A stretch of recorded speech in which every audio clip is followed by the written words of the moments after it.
We're not going to win this by obsessing over the other side's shenanigans. We're going to win this by answering who we are and what we actually stand for. What does it mean to be a Republican in the year 2024? What does it mean to be an American in the year 2024? It means we believe in the ideals of 1776. It means we believe in merit, that you get ahead in this country not on the color of your skin, but on the content of your character and your contributions. It means we believe in free speech and open debate, that you get to speak your mind freely as long as I get to in return. It means we believe in the rule of law.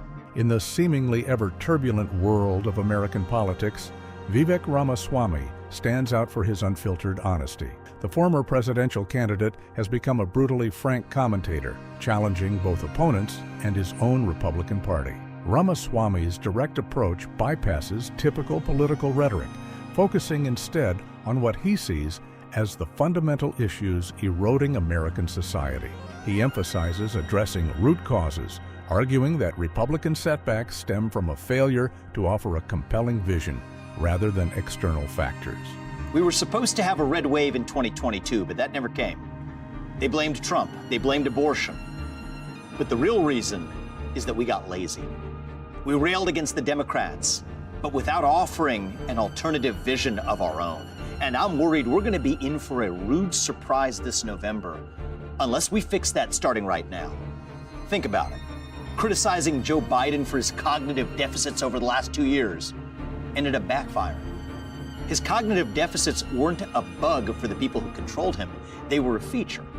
And eventually, they used it as their basis to swap him out. He was never really the functioning president of the United States anyway. He was a puppet for the people who controlled him. And you know what? The same thing goes for Kamala Harris today. She's just another cog in the system. We're not up against a candidate here. We're up against a machine. This brutally honest assessment of his own party's shortcomings sets Ramaswamy apart from many of his Republican colleagues. He's not content with simply criticizing the opposition. He demands that his own party step up and offer a compelling alternative vision for the country. Central to Ramaswamy's political philosophy is the belief in open dialogue and the free exchange of ideas. He argues that the erosion of free speech and open debate is one of the most pressing issues facing American democracy. The best measure of the health of our democracy is the percentage of people who feel free to say what they actually think in public. And right now, we're doing as poorly as I can remember in my lifetime. There's a new culture of fear in our country that's spread like an epidemic across America. Fear of losing your job, fear of your kids getting a bad grade in school, fear of becoming an outcast in your own community for saying the wrong thing. And that culture of fear has completely replaced our culture of free speech in America. The only way we're going to fix it is by all of us, not just me, not just Donald Trump, but all of us, starting to speak the truth in the open again. Say in public what you will say in private at the dinner table. Ramaswamy's commitment to open dialogue isn't just rhetoric.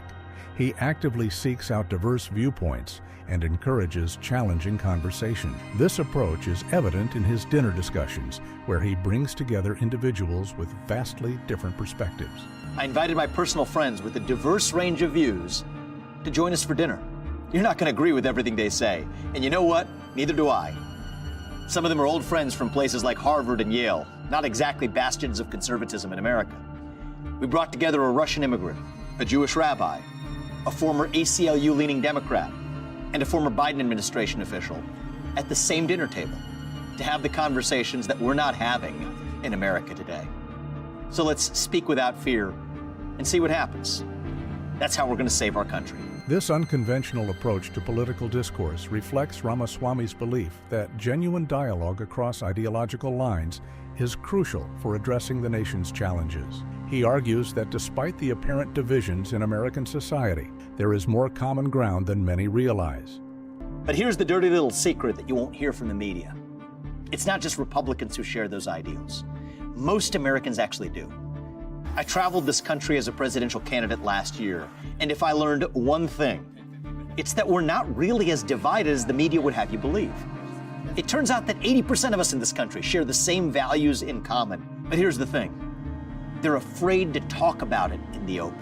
Ramaswamy's brutally honest approach extends to his analysis of current events and political strategies. In discussing the potential for debates between presidential and vice presidential candidates, he cuts through the usual political posturing to offer a frank assessment.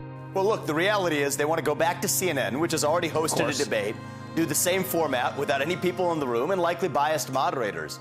I think there's a conversation to be had, Pete, about whether or not there's going to be a different format with a town hall where you actually hear directly from voters, where moderators and networks can't really tilt the scales quite as easily, maybe with a different network, maybe even Fox hosting that debate. I think that would provide a sense of balance and true diversity. But at this point, what are people going to get out of another staged charade? I think Donald Trump has a great point. And the reality is he is connecting directly with voters outside of that media filter. That's working well, and I think that's what the Harris campaign is worried about. This analysis demonstrates Ramaswamy's willingness to challenge the status quo, even when it means questioning the strategies of his own party's leading figures. He's not afraid to acknowledge the challenges facing Republicans in the current media landscape. Many people may not watch the vice presidential debate, so the question is, how does the media spin it afterwards? Because, mark my words, many more people will see what the media says about the debate than seeing what actually happened at the debate, which again is one of the Republicans' challenges. I'll say this though, I don't mean to sound like a Republican victim or something. We're not victims. It's our objective to be victorious. It's not an even playing field. It never has been. But our only choice is to step up and win by such a margin that we actually reunite this country. And so that's the work we have cut out ahead of us. I'm not here to complain about it, just stating the facts as they are. That's our objective. Ramaswamy's brutal honesty extends to his analysis of complex social issues, such as immigration and national identity. In a discussion about the challenges facing communities dealing with rapid demographic changes, he offers a nuanced perspective. Well, the first thing I saw, Jesse, is people are hungry for open conversation here.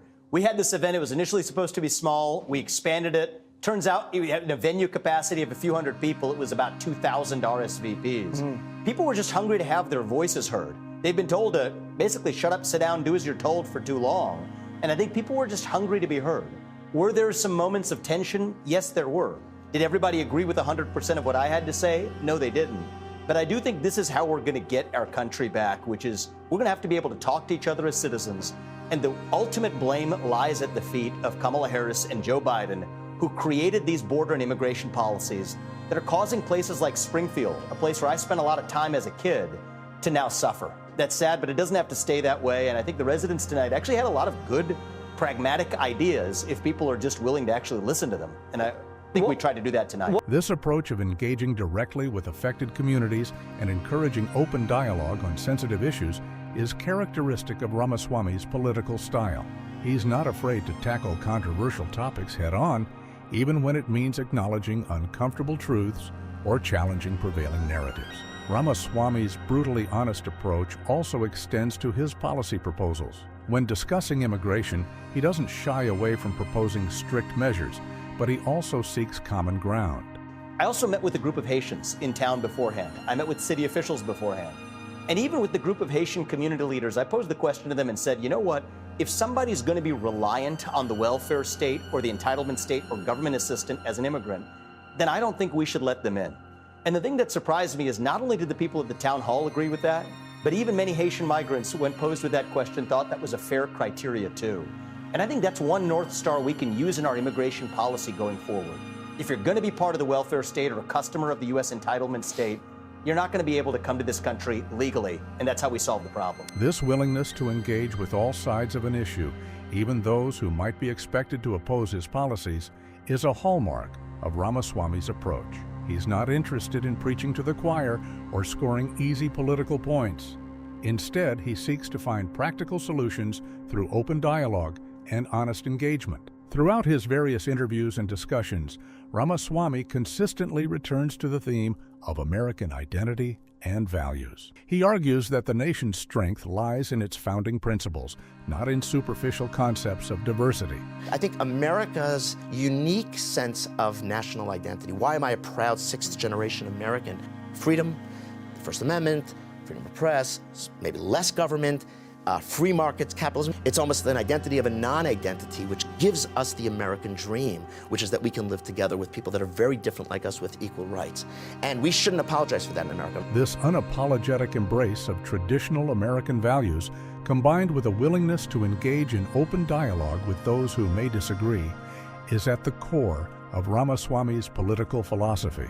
He argues that by returning to these foundational principles and encouraging genuine debate, the nation can overcome its current challenges and divisions. Vivek Ramaswamy's brutally honest approach to politics represents a significant departure from the carefully scripted messaging that dominates much of contemporary political discourse. By advocating for open dialogue, challenging his own party's shortcomings, and seeking out diverse viewpoints, he offers a unique perspective on how to address America's challenges. His willingness to tackle controversial issues head-on and engage with those who disagree with him sets him apart in a political landscape often characterized by echo chambers and partisan rhetoric. Whether Ramaswamy's approach will ultimately resonate with voters remains to be seen, but one thing is clear.